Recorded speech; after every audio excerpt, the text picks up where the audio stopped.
for participating in today's OA Alliance webinar, which will explore studies and research from around the world looking at biological impacts to seafood species. Presentations will focus on Dungeness crab in the Pacific, northern shrimp and lobster in the northern Atlantic, and the New Zealand Green-lipped Mussel. We also have the privilege of hearing about the IAEA's OA International Coordinating Center's new research project, focused on evaluating the impact of OA on seafood, along with a presentation from Dr. Burke Hales, creator of the Burkolator, that is helping shellfish growers and tribal governments monitor for and better forecast changing ocean conditions. Oh, yes. So my name is Jessie Turner, and I'm the project manager for the OA Alliance, and will be facilitating today's webinar.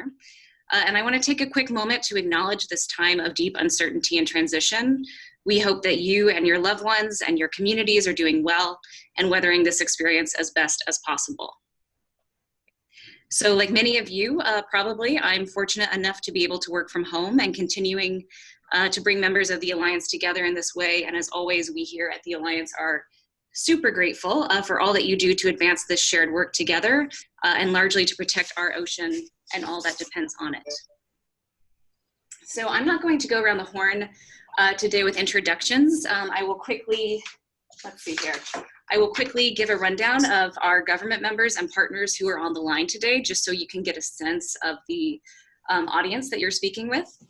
So we have the pleasure of having national governments being represented today from Canada, Netherlands, New Zealand, Chile, Monaco, the province of British Columbia, the states of Massachusetts, Maryland, Connecticut, New Hampshire, New York, Washington, California, Oregon, Hawaii, the state of Sao Paulo in Brazil, the Northwest Indian Fisheries Commission, City of Vancouver, and I believe a representative from the UN SDG platform. Affiliate members and partners on the line with us today include the Alaska OA Network, the University of Washington, Seabird Scientific, Northwest Straits Commission, New York Aquarium, Monterey Bay Aquarium, the Ocean Foundation, Pew Charitable Trust, the Weymouth Laboratory in the UK, University of Exeter, Monaco Scientific Center, the Inter-American Association for Environmental Defense, Polish Academy of Sciences, and NOAA. So thank you to everyone who has joined today and very much appreciate your participation. Okay. So for those of you that are new to the Alliance as members or partners, I'll go ahead and begin with a short overview of our work, including core mission and desired outcomes. So launched in 2016 by the 4 West Coast jurisdictions of Washington, California, Oregon, and the province of British Columbia in Canada, the Alliance now brings together a diversity of governments and non-government actors from across the globe. Since our launch, we have grown to about 100 members, and we are still growing. And as you can see from our intro there, we have a very strong mix of national, state, municipal, and sovereign tribal, indigenous, and First Nation governments, along with many dedicated affiliate partners like NGOs, industry leaders, and local academia. So the Alliance calls for the creation of OA action plans by member governments and interested affiliate members.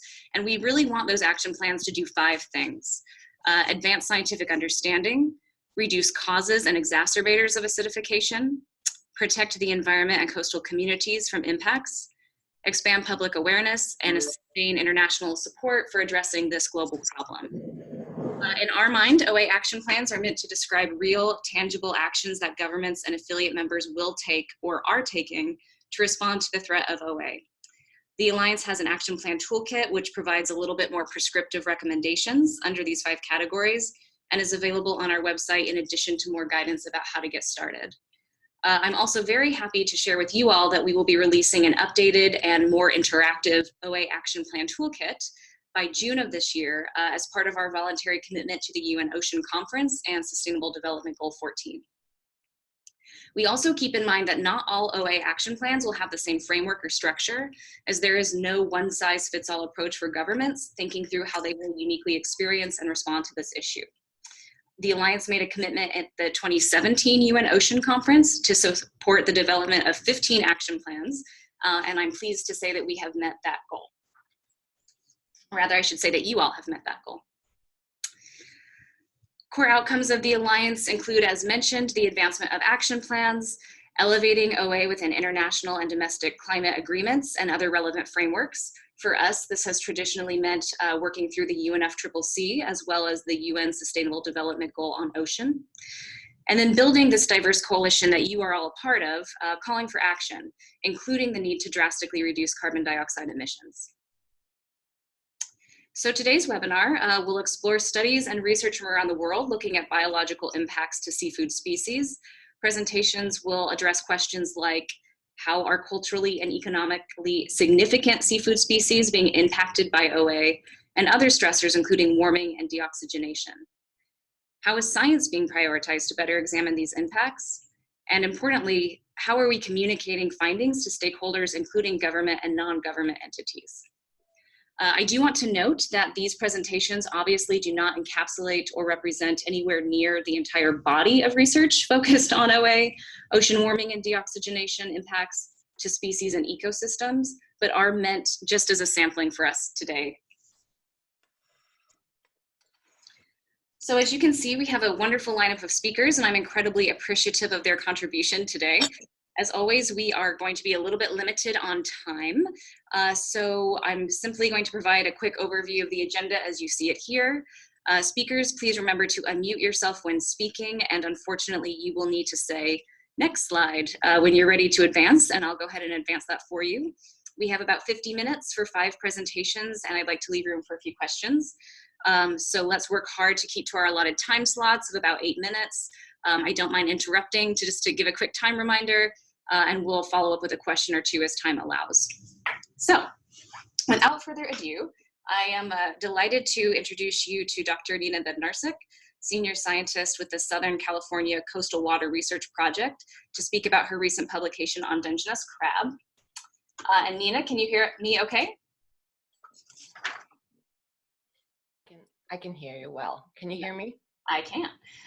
All right, so I'm going to go ahead and turn it over to you. Let me just get your presentation up and go ahead and take it away. Oh, thank you so much for this invitation, and I'm pleased to present these results that we have published just recently, a month ago, really, on the impacts of Dungeness crab in the wild. So this is not a study on the future conditions. This is what is happening with the larval Dungeness crab currently along the US West Coast. Next one, please. So, and next, please. Really, the motivation to study Dungeness crabs is multifold, but I think for this particular study here is because Dungeness crab is really annually one of the most commercially important single species fisheries along the US West Coast, worth more than $300 million, alone in Oregon 70 millions, and in Washington state 90 millions. And we know that ports rely heavily on the revenue from the commercial and sport crab fisheries. They're important for the cultural sense of place and have a really important cultural and spiritual sense for the indigenous communities as well. Next one, please. Right now, it's really, we don't have any insights of the current status of the Dungeness crabs under natural OA conditions. We have studies, experimental studies, showing their increased sensitivities and even mortalities in these early life stages. But what is happening in the field, up until now, we had no clue what was going on, and especially not what are the potential pathways on sensitivity, how we can measure that, and how it can really impact the larval stages. Next one, please. So in order, previous please. So these are our larval Dungeness crab, just to see how the size of it, and really all the effects we have examined are on the larval stages. This is a 3-month-old larval stages within the 4-year life cycle of the Dungeness crab. So you can see we are really in the beginning of examining their impact. Next one. Okay, in order to really understand what is going on in the field, we first need to characterize their habitat and their ocean acidification exposure in the field. Next one. So along the US West Coast and on the map, we have the Washington, British Columbia, and Oregon State. This is due to strong upwelling. There are really intense ocean acidification gradients, corrosive conditions in these coastal habitats. Next one. And the coastal habitats are crucial not just for these larval stages that are coming from offshore, but also for all the subsequent stages for the entire population. Next one, please. And it is worth noting, of course, that these are current gradients, but they're increasingly getting exacerbated because of the anthropogenic CO2 emission uptake. So we need to constantly update how quickly these conditions are changing to get a better idea of their vulnerability. Next one. So what are the current impacts on the crabs that we know about?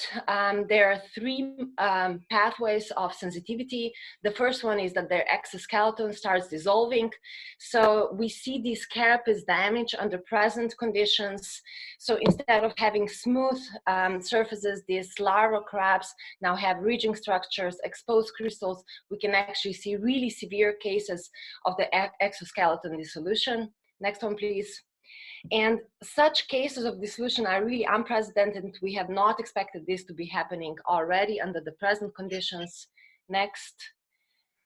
And what it actually means is that the conditions are unfavorable for crabs. And if they wanted to actually get it better, they have to invest more energy into repairing their structures. So the dissolution is actually really a visual effect of their habitat and unfavorable conditions. Next one, please.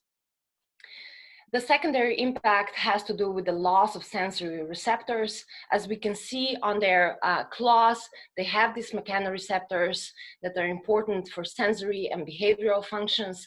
Next one, please. And what we see is really that under these corrosive conditions, they start losing mechanoreceptors, and that is mostly because the mechanoreceptors are anchored in this exoskeleton, which starts dissolving, and they start losing the mechanoreceptors as well. Next one. It is currently unclear what sort of functional impacts this can have, especially for the next larval stages, which means how will the juveniles be able to find suitable habitat? How will they continue feeding and avoiding predators? So none of the functional responses have been investigated, but we know that this is happening, that loss of sensory receptors is a serious deal, much more so than just the exoskeleton dissolution. Next one, please. There is also a tertiary impact here, and it implies growth reduction. So on all the larval crabs with more dissolution, they are also small in the width. And why width is important is because this is the most commonly used parameter to regulate crab management catch efforts. And a lot of federal agencies along the US coast are using this particular parameter. Next one. The growth reduction actually implies a sign of insufficient energy budget. So if you're spending your energy for some other vital biological process, that means that you're not going to invest so much in the growth. Next one, please. And obviously now it's the time to ask what sort of population level responses this could mean, but we don't know that. These are larval stages, 3 months versus 4-year full cycle. Dungeness crab populations are known to be extremely fluctuating, and there are many molting stages in between, and we simply don't know what sort of impacts that could have on a population. Next one. Okay, so next, please. I think in the next stage, in the very next stage, is really important that we try to determine what are the most crucial population level effects and which process can impact that. Is going to be dissolution, loss of sensory function, reduced growth, altogether, many other parameters that we don't know because we have not measured that in situ. And mostly, what are the functional impairments? How is that going to carry over in the next stage? Next one, please. So when we are asking about the future productivity of the stocks, I think we should be thinking of developing really strong demographics model in order to help us understand about the potential carryover effects. And the next one, of course, OA is not a single stressor. It is interacting with plenty other stressors, and we know that those effects are often non-linear, and which means that the additive effects would be more than just of one stressor. Next one, please. I just wanted to acknowledge all the contributors and funders of our research, NOAA, especially with PMEL and Department of Ecology. If you have more questions, please, this is my email. I'll be keen on trying to answer all the questions and also any suggestions about the future collaborations. Thank you so much. Thank you so much, Dr. Bednarczyk. That was a fantastic presentation and overview in an impressively short amount of time. So I am very grateful for that as well, which means we have question time. Would anyone like to ask a question of Dr. Bednarczyk? Also acknowledging we have Dr. Feely here on the line as well, who's a co-author of that paper, and very grateful for your presence and time here today. So any questions, and recognize that you're likely on mute and will need to unmute yourself to ask the question.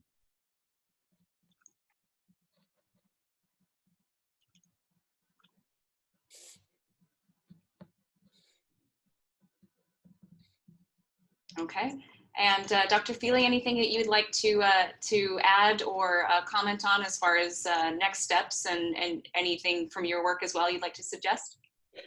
Well, what Nina has been working with is the very fundamental stages of what's happening with the Dungeness crab.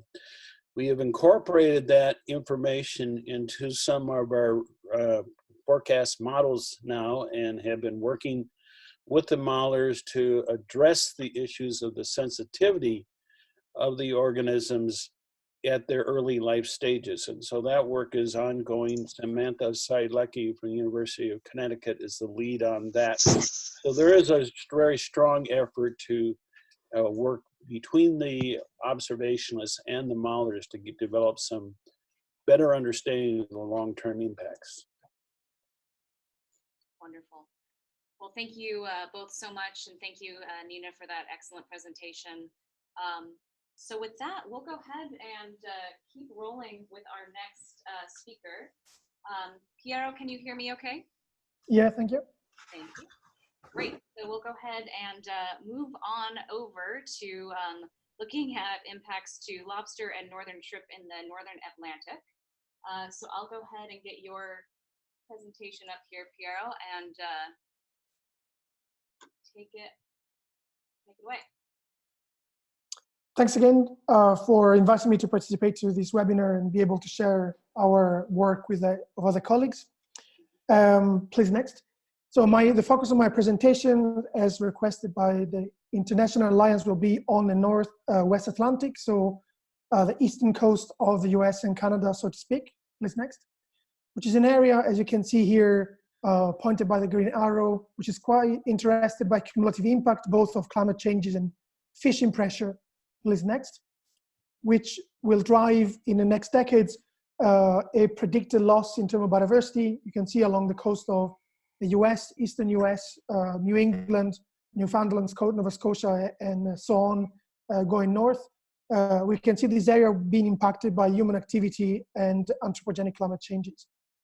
Despite the biodiversity loss, we can also expect to have species invasion in this area, and so an important turnover in ecosystem structure. Please, next.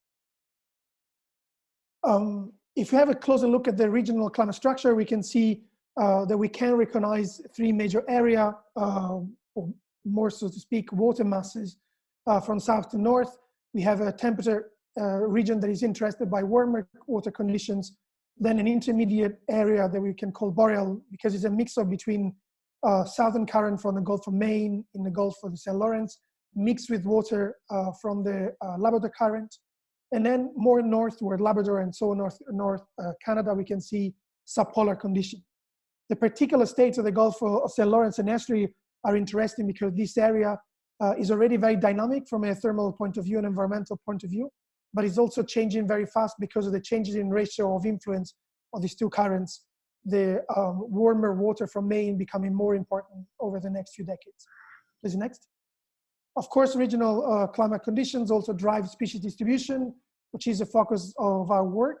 And here I provide you with two iconic but very important economical species. Please, next.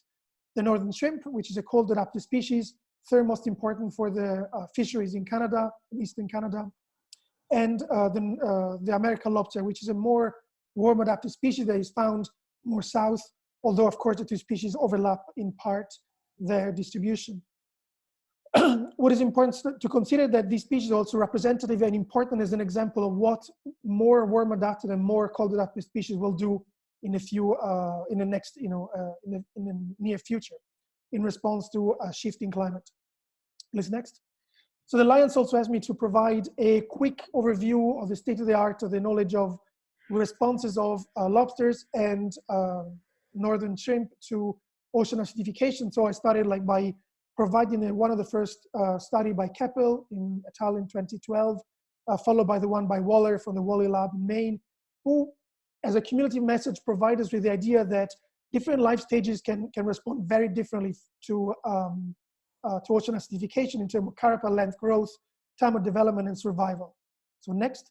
So it is important to consider the complexity of marine invertebrate life cycles when looking at ocean acidification, as well as other driver responses. Next. As such, our lab has focused on this in the last few years in collaboration with Hurlinger and Smith at the DFO in New Brunswick, where we actually defined that larvae appear to be more tolerant than juvenile lobster to ocean acidification. And in particular, the transition, which you can see pointed by the red arrow, between life stage 4 and 5, where the larvae become juveniles and fully formed apparently, but still in the middle of organogenesis. Please next. Now, we've done this not by looking at a specific scenario like the one produced by the IPCC, but actually looking at response along gradient with the scope to try to identify, well, describe the relationship between PCO2 and pH in the seawater and biological responses, and eventually the presence of tipping points. Please next. This provides for much greater predictability, and particularly is very useful when we want to use this data for modeling exercise for species distribution, abundance, or other trait like body size, which is important for marketability, for example, lobster. Here we provide you one single example, is survival, the relationship between PCO2 and survival in stage 5 of the American lobster, tested at 7 different PCO2 conditions, from current situation to future predictive conditions and even more extreme conditions. You can see that it's extremely linear in this case, and we couldn't identify a tipping point, but this tell us that the survival of this stage is very predictable. We've done this across 6 larval stages to try to improve that and integrate this information in our future work. Next. To provide you an example, the difference that exists between tolerance and vulnerability of different life stages here, larvae in blue, juveniles light orange, adult dark orange, and all together combined in red, show how this difference can translate in substantial different percentage, like 10% about, between what would be our estimate for a reduction in mean body size when we look at the responses of larvae versus the one of the juveniles, which is lower down and much closer to the cumulative effect. Next, please. So these not only show that organism could be smaller and the sensitivity be connected to physiological sensitivity of particular stages, but this can translate also in changes in species distribution. They are stage specific. So the idea that maximum catch potential might be determined by some bottleneck, if you want, some biological filter, which seem to be stronger during the juvenile stages. However, if you look at in this graph, the bottom right image show there is a cumulative effect that is, of course, is stronger because it's kind of a combining and carryover effect of different sensitivity across different life stages of these species. This work is now in preparation, so it's being finalized. Please, next. However, we have to consider there are also very important effects of temperature that occur with acidification. We can see here how once we have loss in catch potential connected to acidification, in some cases, like in the Southwest, temperature may outweigh this effect in the distribution and abundance of the species, hitting particularly the southern range of these species, while the northern range may actually be favored by warming, and in that case, outweigh in a more positive way its negative effect of acidification. This to speak that the driver need to be considered together because they can be affected. In some cases, are synergistic. In some cases, it may be antagonistic, or there may be dominance of a driver like acidification or temperature over the other. Please, next. So to move quickly toward the conclusion, given the time restriction, on the Pandulus borealis, there's a lot of information already available on single stressor impact on survival, metabolic rates, development, or even nutritional organoleptic values. but very little is done on combined stressor, with few study on acidification and warming, particularly to stress the work by Denis Chabot at the DFO EML here in Quebec, and the work by Mai Arnberg in Norway. Next. However, what is interesting in this species that is, as I said, cold adapted, particularly sensitive to warm condition, we already seen decrease in abundance in the South Range. We are actually using it as a model species to study the impact across different populations. As it might be, the some population may be more or less able to cope with ocean acidification and other stressors, meaning that it could be that we may be under or overestimating species response where we only consider one population response. This is a big team effort. There's partnering from DFO and the university, different university here in Quebec and in Canada. But what is important, please next, is that we are doing this actually by bringing together different partners from Fishermen Association of Alloctonous and Autochthonous Group, and a number of governmental and non-governmental associations, both in Quebec and Canada. These to actually be able to provide maybe in the future, please next, with as good prediction as we can with species distribution in the future. This may entail, and this is only like a provocative slides, reduction in size, as we said, but also reduction in abundance in some areas, and also shift in geography, which give uncertainty until we can provide like solid estimates on what is going to be the economic importance for different community when we look at the regional level, more than just the global level. And I'm done with this. Thank you. Wonderful. Thank you so much, Piero. That was fantastic. And just again, compliments to the presenters on timing. It's so impressive. So thank you. Any questions for Piero, Dr. Calosi? And please remember, you're probably on mute, so you'll have to unmute yourself to ask a question. Can I ask a question? Hi, Piero. Silvana here. Ciao. Hello, hi, Silvana. Hi, Silvana. Hi. Hello. Yes, hello. I'm good. Thank you. Very interesting overview. As you know, I'm interested in lobster. We've been collaborating for several years as well, not only in the North Sea, but in the Caribbean.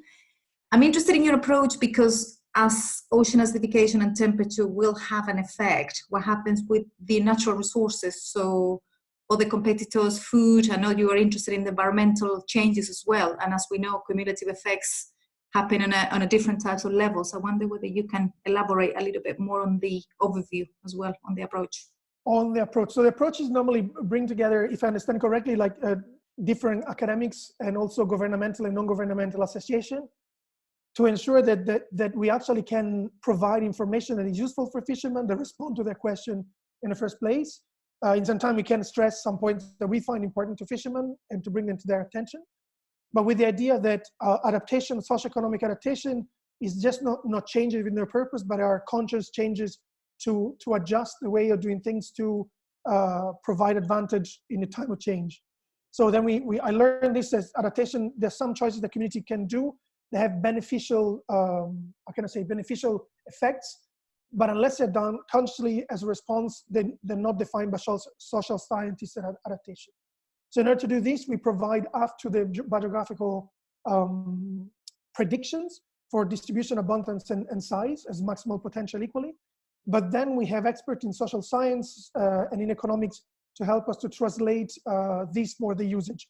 And I don't use the word transfer anymore. I've been told this by my social colleague that we talk about translation, as in we take the product that we have, we will create and we are creating, to then make it usable by the authority, whether it's local, for example, First Nation bands here in Quebec, groups, or by the government like DFO or the Ministry of Fishery in Quebec that have to make decisions on regulations and law eventually.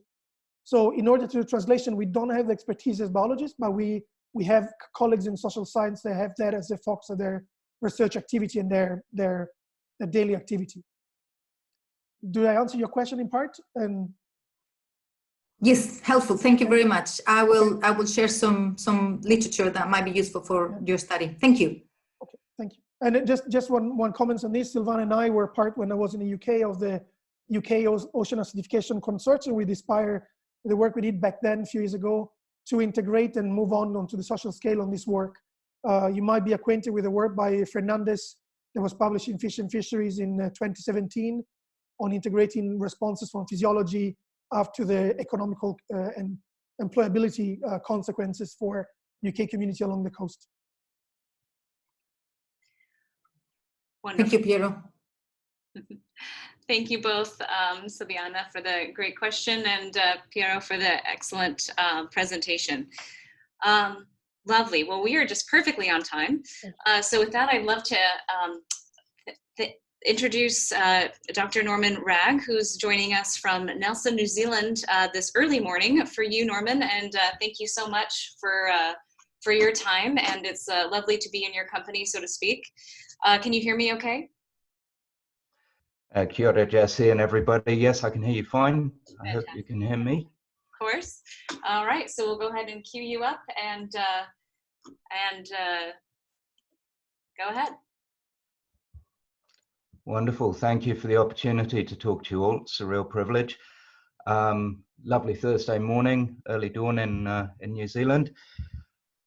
I would like to give you a little bit of an update on a major program that's been operating over the last 5 years and just wrapping up now.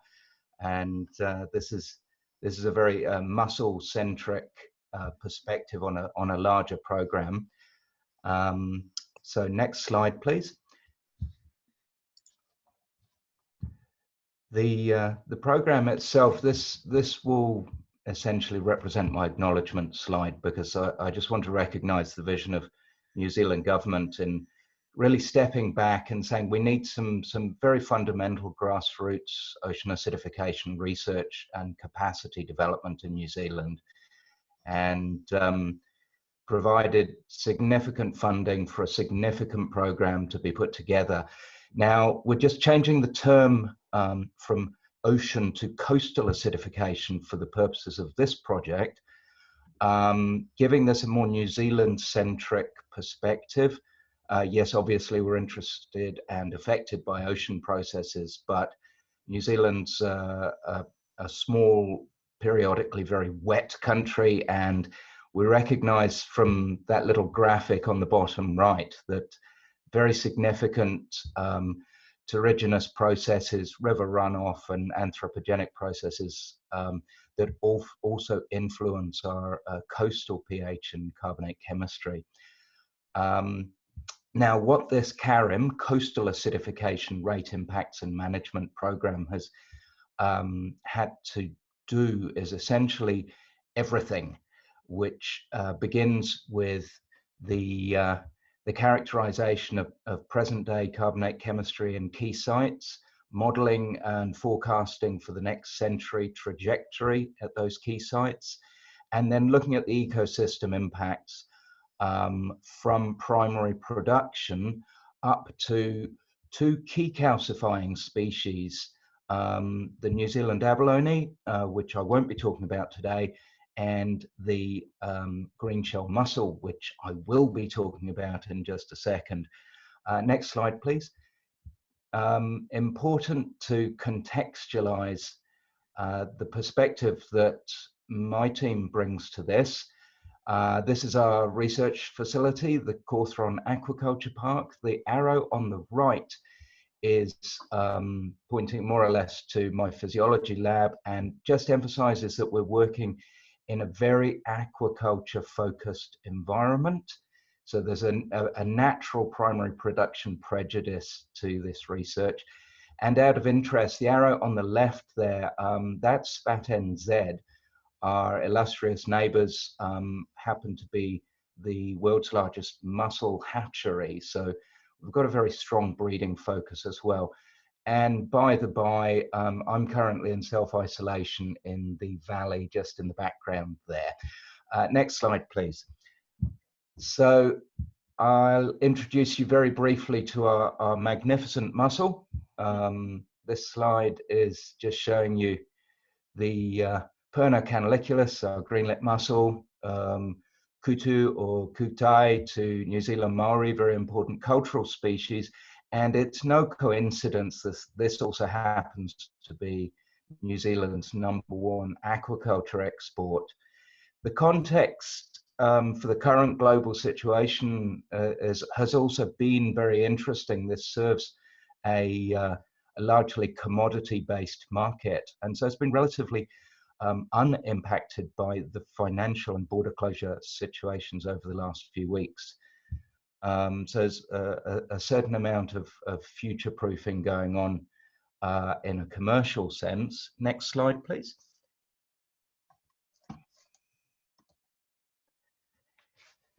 So very briefly, the approach taken within this CARIN program. Within my team, we've been provided data by our modelers that are now forecasting mid-century and end-of-century CO2 and pH levels. And we've been given these scenarios to recreate in laboratory simulations with a mandate that we are only looking at the ocean acidification component. We are only changing the CO2 pH stressor very deliberately and optimizing other parameters. There in red, I've got 17 degrees and no food limitation. That's a very important caveat for this research. And most of you are very familiar with the sorts of data that describe the near future OA situation. These are rather high numbers, emphasizing that coastal acidification in New Zealand, at least, is forecast to outstrip mean ocean acidification. So I'll particularly anchor on this 1100 microatmosphere carbon dioxide, pH of about 7.65. That's our main treatment challenge. In terms of what we're looking at, the first step, which was a major process, to try and characterize the whole life cycle of the green shell mussel and explore key bottlenecks or potential life stage vulnerabilities, and then look beyond the single generation to see what mechanisms exist across the species as a whole to potentially impart resilience to future generations. So next slide, please. I'm just going to click through a few photographs so you get a sense of our working environment. So this is semi-commercial, hatchery-based research here, lots of capacity for breeding and generating multiple genetic lines. Next slide, please.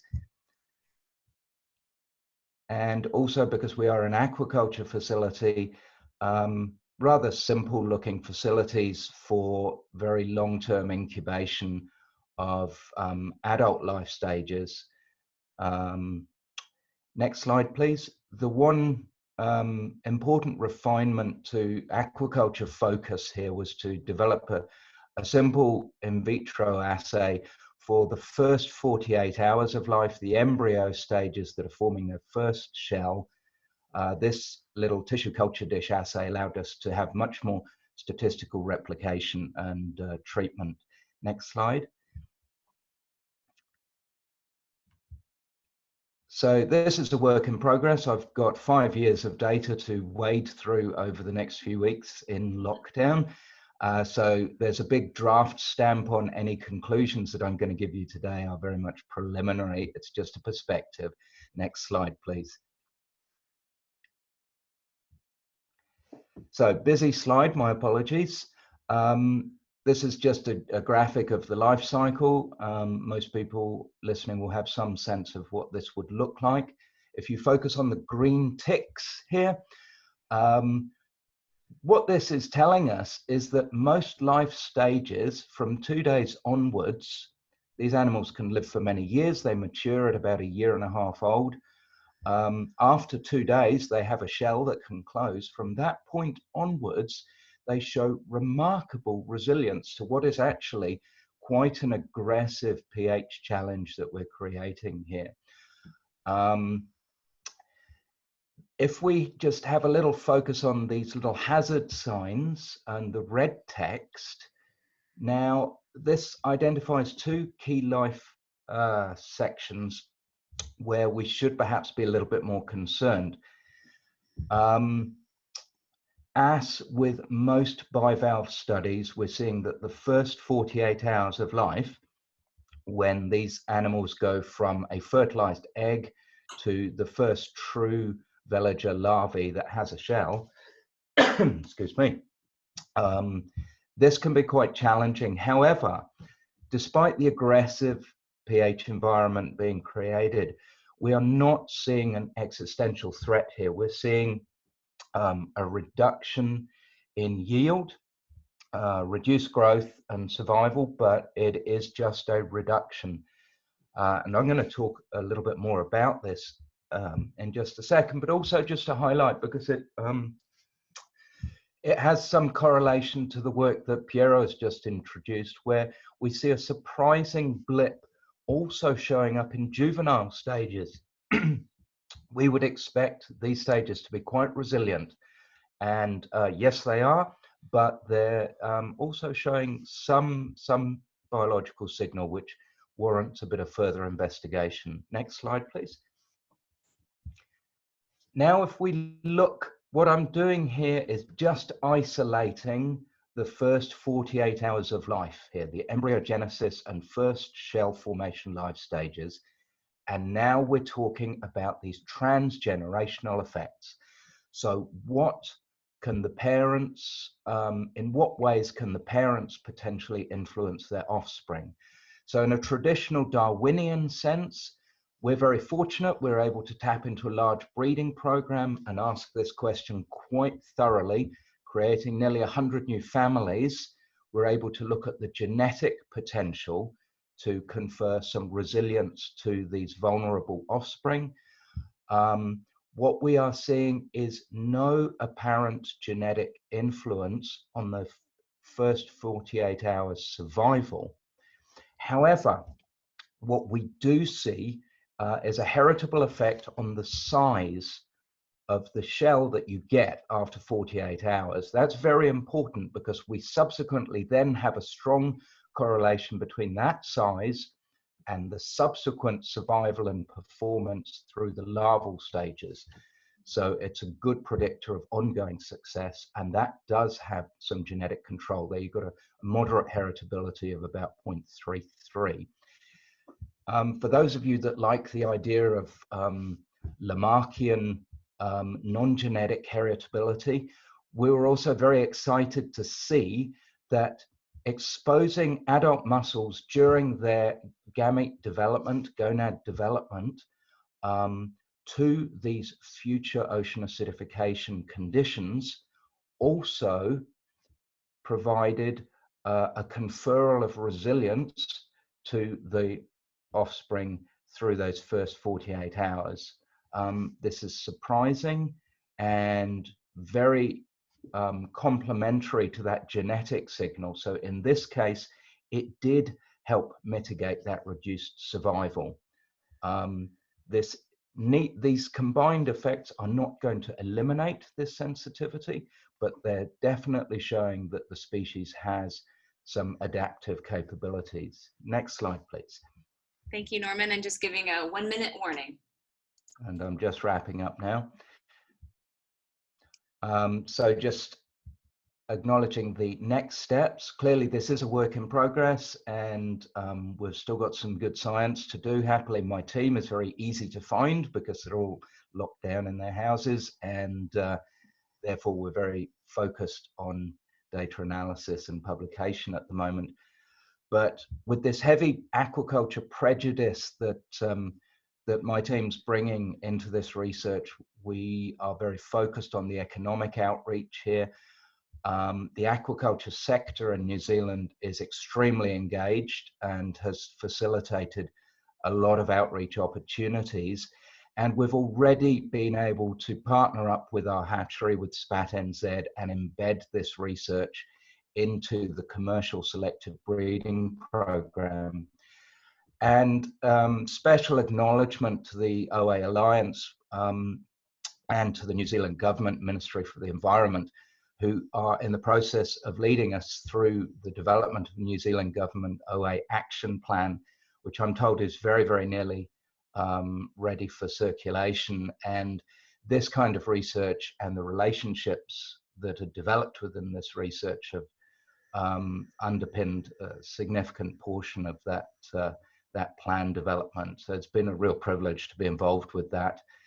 And as with the previous speakers, this kind of research now has to be set into a context of multiple stressors. The New Zealand specific scenario there is currently very, very focused on marine heat waves, We've had 3 summers of elevated temperatures, sea surface temperature map down on the bottom right there. Mussel industry starting to identify a summer mortality syndrome. Therefore, now we're talking about OA research contextualized within particularly that warming scenario. So with that, I'll just click to the last slide, please, Jessie. That's me. This is just for my personal benefit. I'm sitting in an east-facing valley, so it's been about 5 weeks since I've seen a sunset, so I'll just pull this up for all of you. Thank you for your attention this morning, or this evening. Thank you so much, Norman. That was fantastic. Always like hearing you present, and really appreciate the opportunity to hear your voice this morning from far away. And I think what we'll do is hold questions probably to the end, if folks can stick around, if that's all right with you. And appreciate again your partnership, the New Zealand Ministries partnership, really leading on some of these national OA action plans as described.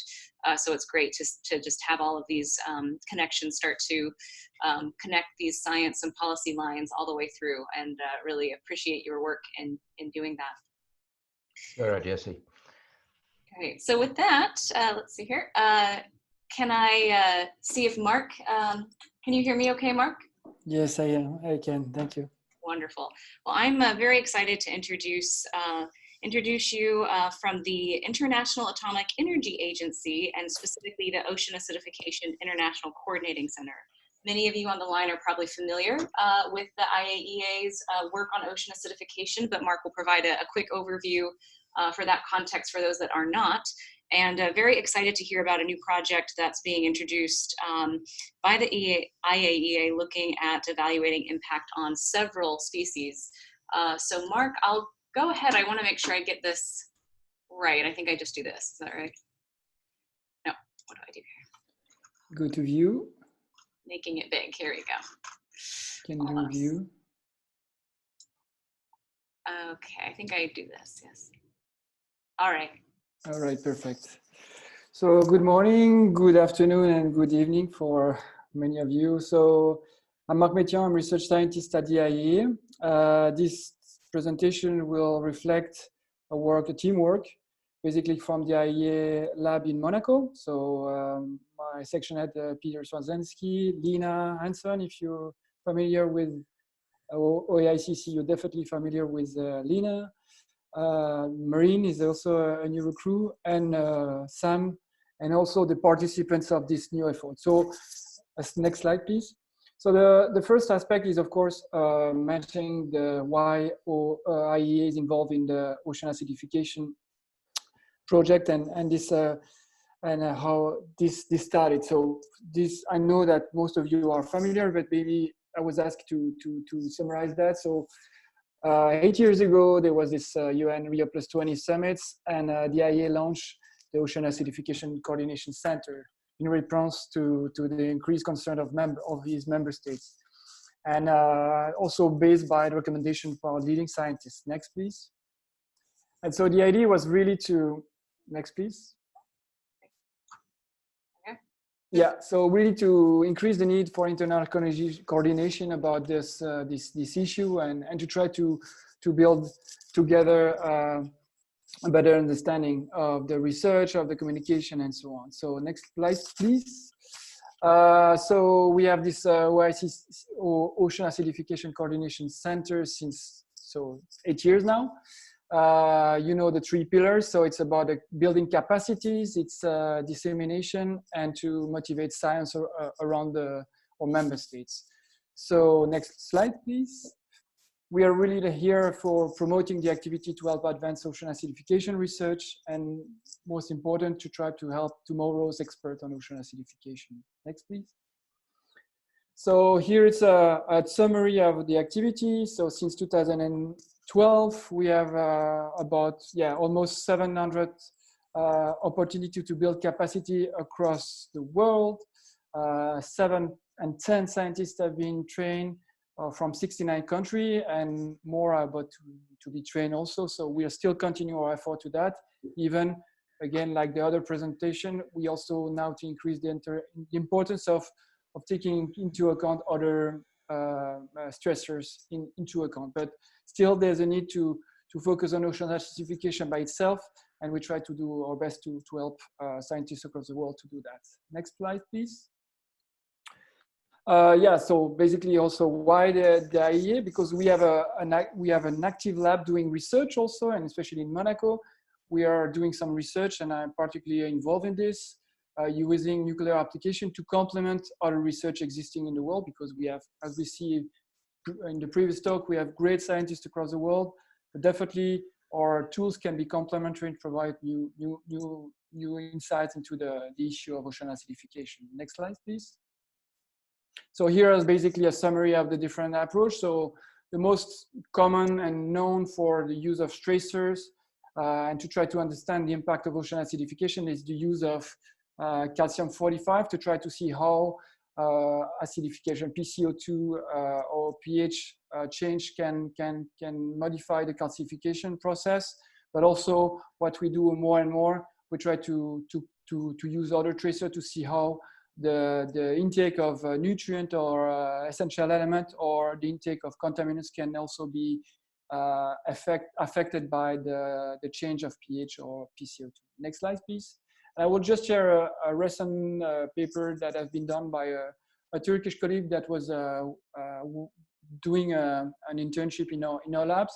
So basically, he was trying to see how lead accumulation in mussels, a mussel from his place, from his countries, were affected by the change of pH. And basically, we saw that in the soft tissue, mussels tends to accumulate more lead, which leads to an issue and probably question the fact that there's probably more availability for the consumer of this mussel, for the risk for consumer for being contaminated by lead. But this needs to be continued, and we are still working on the data. Next slide, please. So now, more important, the presentation. So this is basically the question or major focus on OA, and then the two initiatives I just presented, the OICC and the radio tracer use and the research needs driven by the needs from member states. But then next, we have also two other activities, which are the technical cooperation. So we build with member states projects, national, international, or regional projects with the OA component. So we build capabilities around the world with specific topics with the help of experts, because we are familiar with the topic, but around the world, and some of you are participating to this effort. We try to transfer the knowledge also with experts. And we come up with this new project, which is a coordination research project. Next slide, please, which focus on the evaluation of the impact of ocean acidification on seafood. And we call it global approach because we are trying to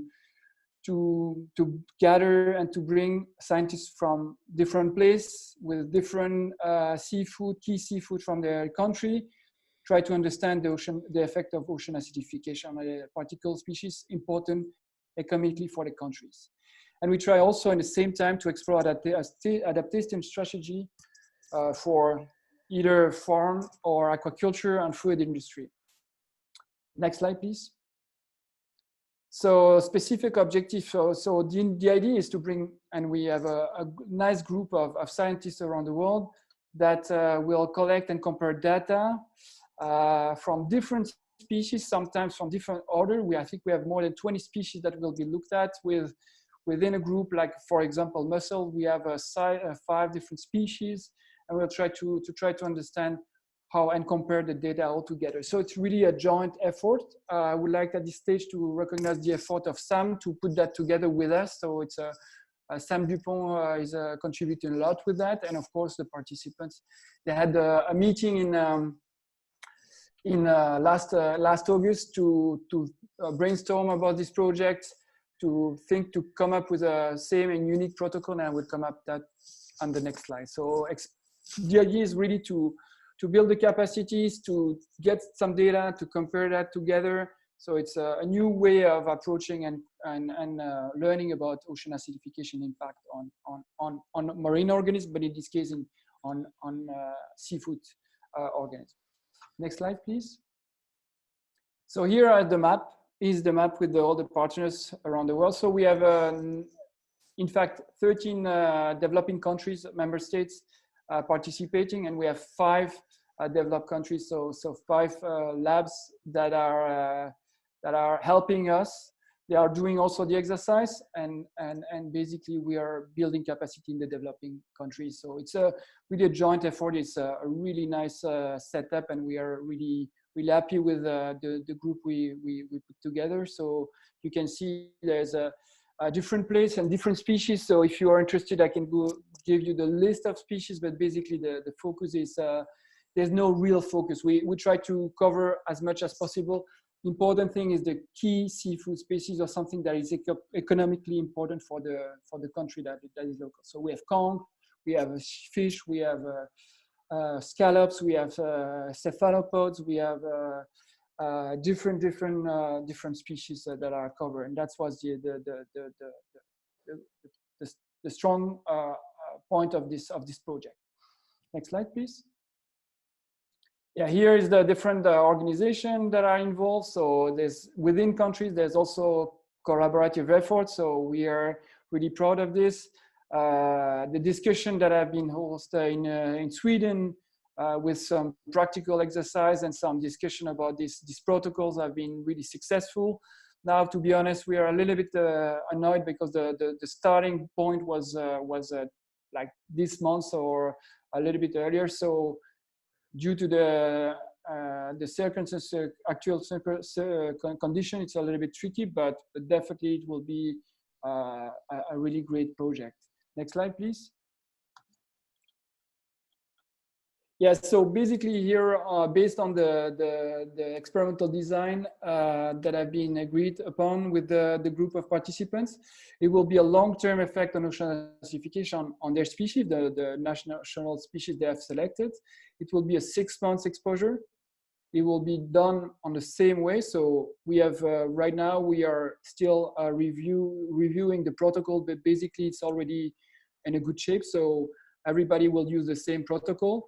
And in the same way, the adaptation solution, they will, instead of just looking at the exposure, we try to see with the 2 months depuration period. So meaning that the one that have been exposed to low pH will be put back in high pH waters, and to try to see what is the effect of this depuration adaptation solution depuration phase. Next slide, please. Yeah, so critical for each participant was the development of local questions. So it's not all about the global aspect, but also it's a question that is important local. So in order to make the link and the connection with the key stakeholders. So there's an exercise for not only from an experiment point of view, but also to see how the fact that they work on a specific species, how this can be connected to the society. So it's not only research driven, but it's also try to see also the economical part. The protocol, what I can say right now is there will be 3 scenarios. So the idea is to replicate, of course. So it will be to the condition, the current conditions. So the second condition, not the medium stress would say, or the medium condition will be a condition that have been recorded as an extreme in their environment. So there will be like first of all a step where there will be a understanding of the local environment, so that which we know it's really important. It's not anymore based on the IPCC scenario. And the lowest one will be the medium minus 0.3 pH. So it will be a 3 level, 3 scenario that will be tested for 6 months. And basically because again, it's not like we are able to do easily those things. There's the procedure of learning process and so on, and be interactive on the way. I'm not sure how this is the best way. So it's really an interaction between the different participants of this project. But what is sure is we try to have these 3 scenarios and some mandatory endpoints. Will be probably growth, mortality, and another I have to check. But then after, depending on the capacity or the equipment available in the lab, there will be extra endpoints that will be available. But the checking will be done at different stage, at different moment during the exposure and the depuration. The other aspect important here is also the chemistry. You know how it's important. This is also we make sure that all the participants are doing a proper characterization of the chemical parameter in the seawater and exposed water. Next slide, please. Thank you, Mark. And I'll just say 1 minute warning or wrapping up warning. Perfect. Yeah. So basically, what will be the interesting aspect here is there will be is there a common pattern response by taxa, by environmental, by geographic localization, and basically there's another aspect that I don't have the slide. I cannot see it, in fact. But there's another question will be, is there what can we identify sign of adaptation that could be definitely interesting for stakeholder and so on. Next slides. Yeah, that's all for me. It's really brief. Right now it's ongoing, but at the earlier phase, due to the condition, it's really not possible to be on the lab right now. But I'm confident with all the participants, and it's again it's really interesting and an amazing adventure that we have with our participants. Thank you. Wonderful. Thank you so much, Mark, and coming to us from Monaco this evening. So really appreciate you staying up late to give that presentation. And I'll say a special thank you. I think some of the scientists involved in the project are on the call now, including Bettina from Argentina. So thank you, and look forward to staying in touch.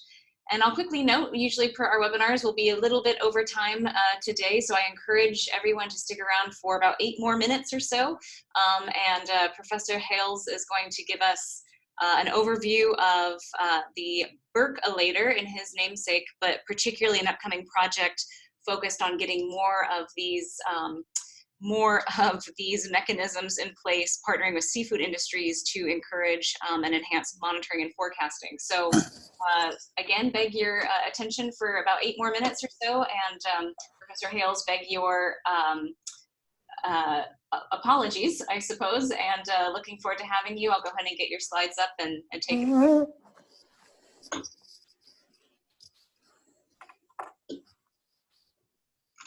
Okay.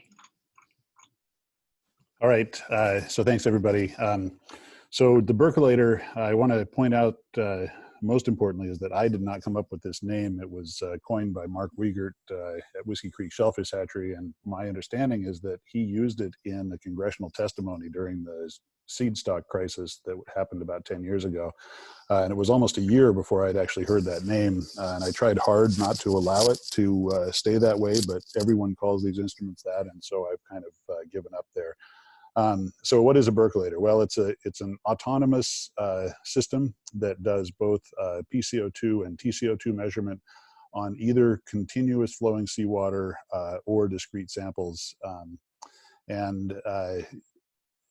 On discrete samples, we typically sample at about 350 milliliters, and to get both measurements on a single sample takes about 5 minutes. With a good analyst, some of the folks on the line qualify in that category.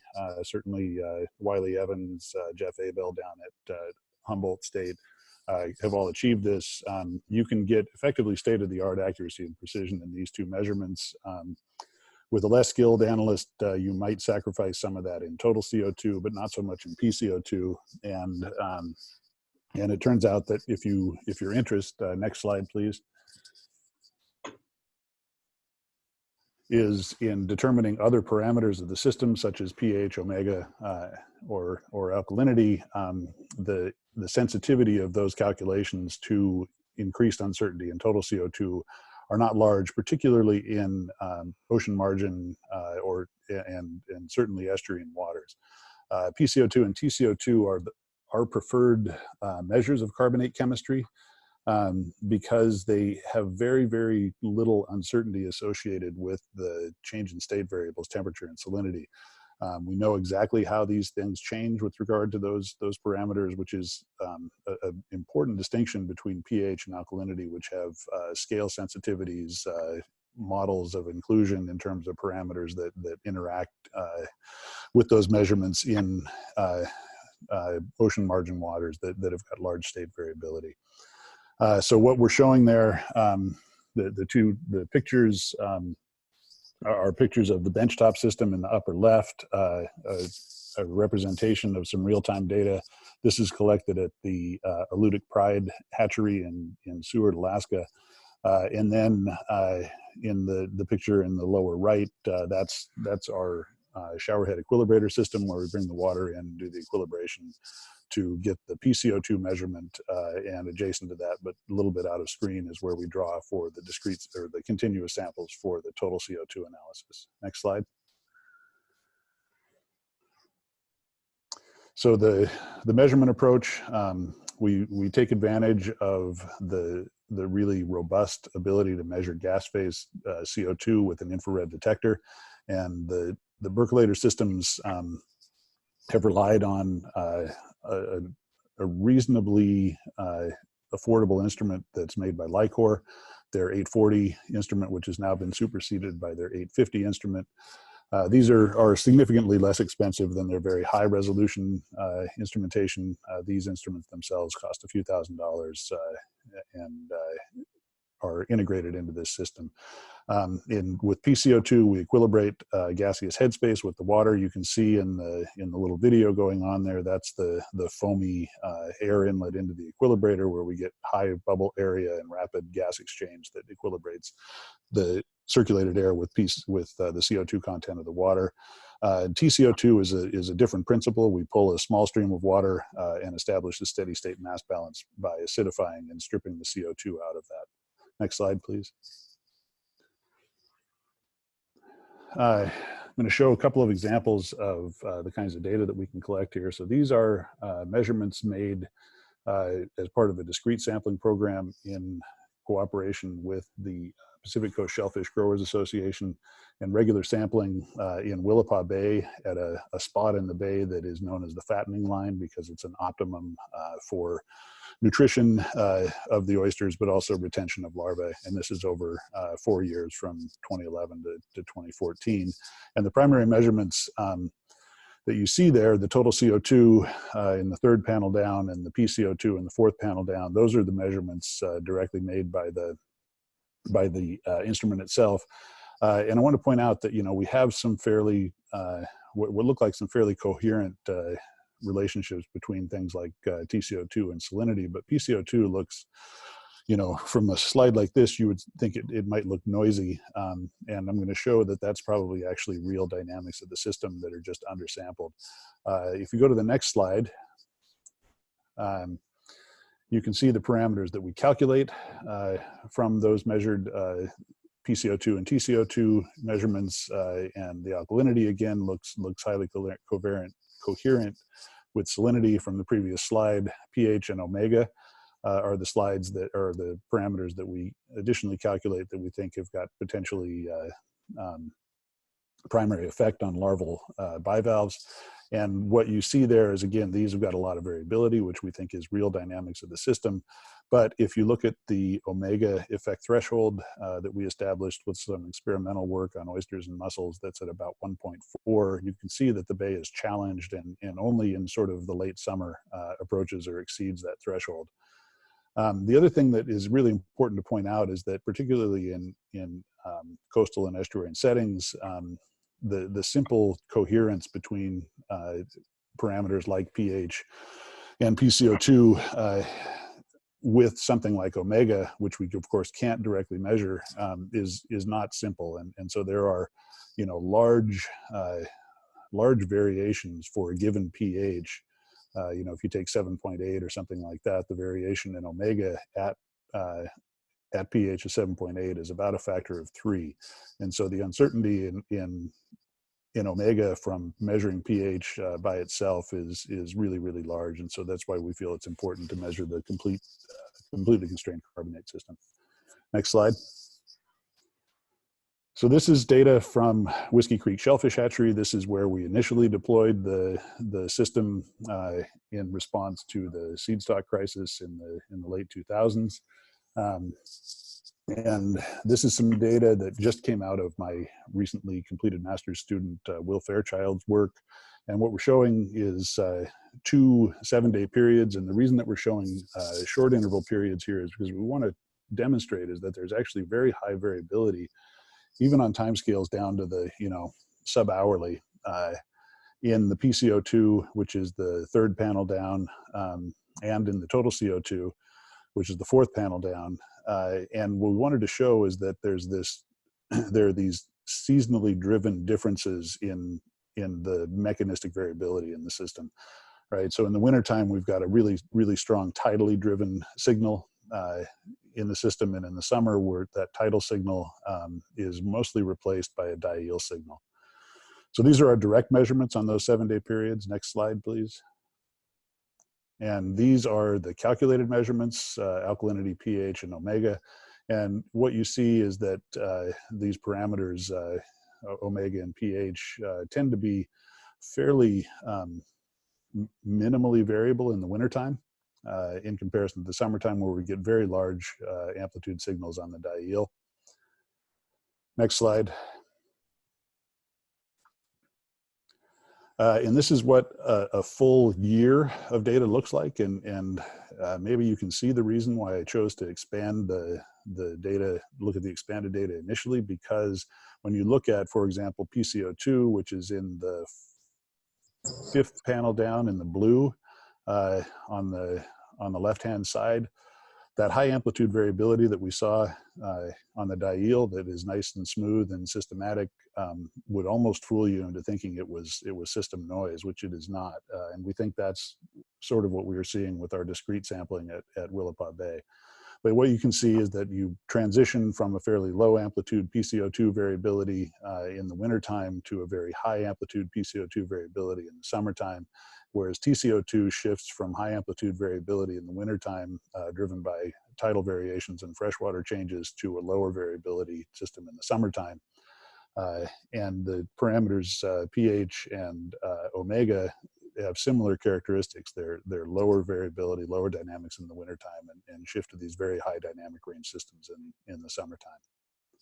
Next slide. We can look then at the full 6-year record of this data. So what we're showing here is the composite data. The gray overlay is the 2017 representative year that we just showed in there, to just show that there is interannual variability that's quite significant, but all years show this same sort of character between lower amplitude variability in the wintertime in parameters like PCO2, pH, omega, shifting to high amplitude variability in the summertime.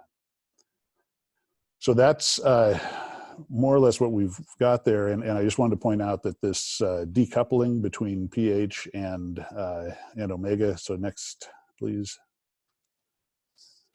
is persistent there as well. If you again look at, a reference pH, pH 8 in this case, you've got again this factor of 2.5 or so uncertainty in omega that's inherent there. So if you were to just say, well, pH 8 is good, it really depends on what season you're in and what the other conditions are as to whether or not that corresponds to a favorable omega condition.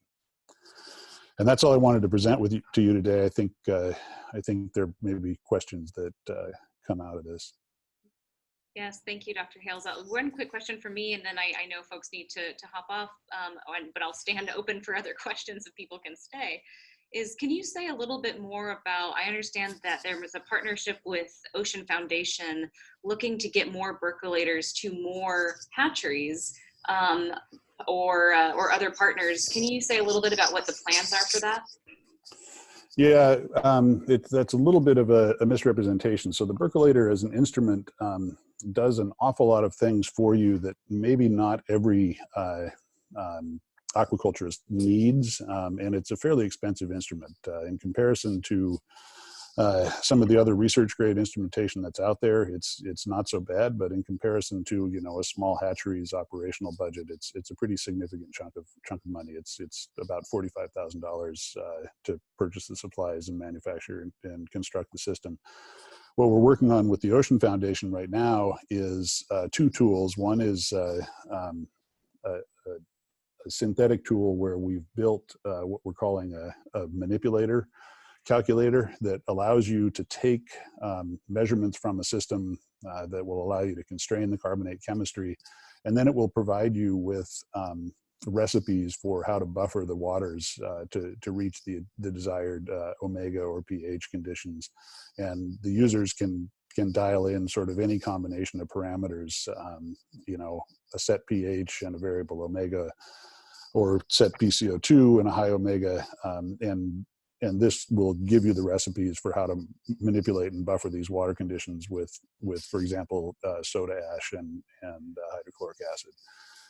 The second piece of this is that we feel that there are limitations in being able to really adequately constrain the complete carbonate chemistry of a system. And so we're trying to build regional alkalinity models based on salinity. And these models are based on sampling programs like the one that we showed you for Willapa Bay. And we've got them going throughout the Pacific Northwest and up into Alaska and British Columbia. Once you know the salinity, you should then be able to get a reasonably accurate estimate of the alkalinity using your regional model.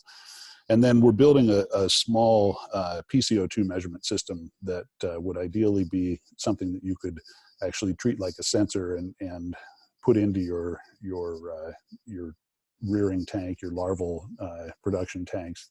You get a PCO2, which then you can use with this synthetic calculator tool to calculate what the chemistry of your system is. So we're trying to make that be a system that costs in the neighborhood of a few $100s as opposed to the, you know, several $1,000s that a full percolator system costs.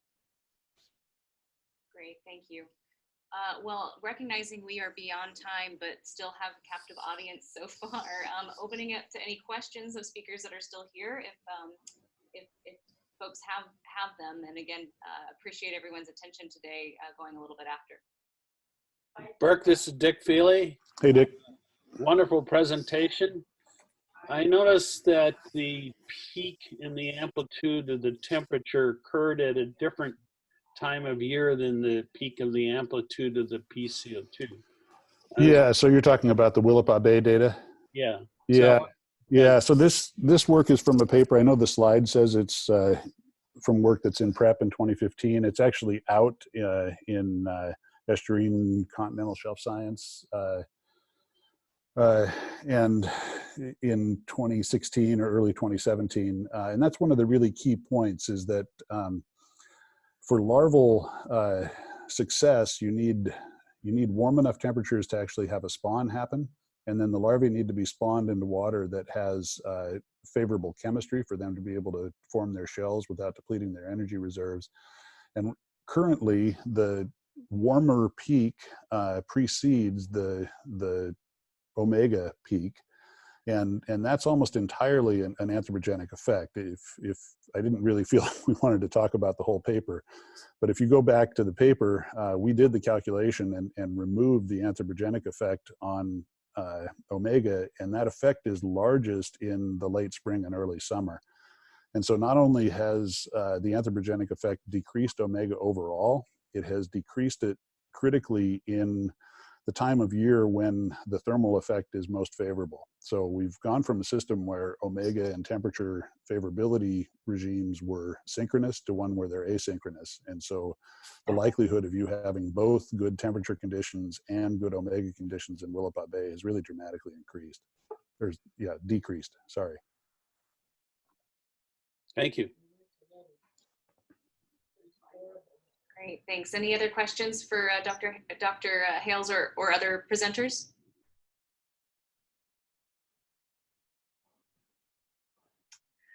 Okay, well, again, this is Jessie. I'm very appreciative of your time today and appreciative of your engagement with the OA Alliance. This is one of our more technical webinars. We have sort of a range that include more policy-focused webinars as well as education outreach webinars. And as we go forward here this year, as you all know, probably many of the big international events like the UN Ocean Conference, as well as the COP26 have been postponed appropriately.